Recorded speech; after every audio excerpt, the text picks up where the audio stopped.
স্বামী বিবেকানন্দের জন্মদিনে চ্যানেল 24/7 এর তরফ থেকে তাঁকে জানাই সশ্রদ্ধ প্রণাম।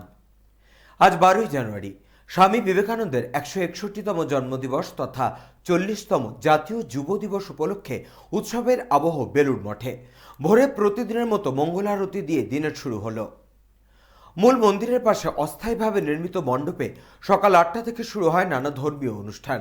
বৈদিক মন্ত্রোচ্চারণ, উদ্বোধনী সঙ্গীত, বিবেকানন্দের বিষয়ে নানান বক্তৃতা, যোগব্যায়াম, প্রদর্শনী ইত্যাদি। সকাল থেকে রামকৃষ্ণ মিশনের বিভিন্ন শিক্ষা প্রতিষ্ঠান তৎসহ বিভিন্ন স্কুল এবং ক্লাব থেকে স্বামীজির প্রতিকৃতি সহ বর্ণাঢ্য শোভাযাত্রা নিয়ে বেলুড় মঠে আসেন ভক্তরা। তারা ঠাকুর শ্রী রামকৃষ্ণদেবের মন্দিরে ঠাকুরকে প্রণাম করে স্বামীজির মন্দিরে প্রণাম নিবেদন করে বেলুড় মঠ চত্বর প্রদক্ষিণ করেন। তারপর মন্দিরের পাশে অস্থায়ীভাবে নির্মিত মণ্ডপে বসে অনুষ্ঠান দেখেন।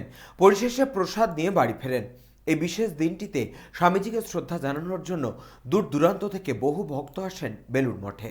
আচ্ছা, আমরা এসেছি বালি ঘোষপাড়া নিশ্চিন্ত বালিকা বিদ্যাপীঠ থেকে।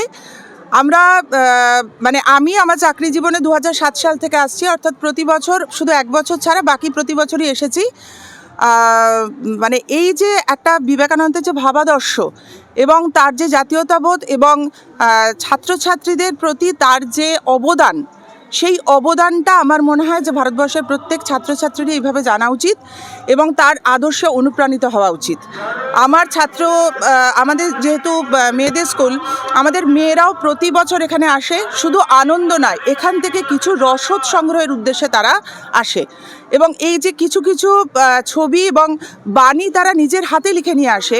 সাধারণভাবে এই বাণীগুলো হয়তো প্রতিদিনে উচ্চারিত হয় না, কিন্তু এই একটি দিনেই তাদের বাণী উচ্চারণের মাধ্যমে আমার মনে হয় তাদের মনের যে একটা যে আদর্শ, সেটা যেন প্রস্ফুটিত হয়ে ওঠে। বেলুড় মঠ থেকে কুন্দন সিং এর রিপোর্ট, চ্যানেল 24/7।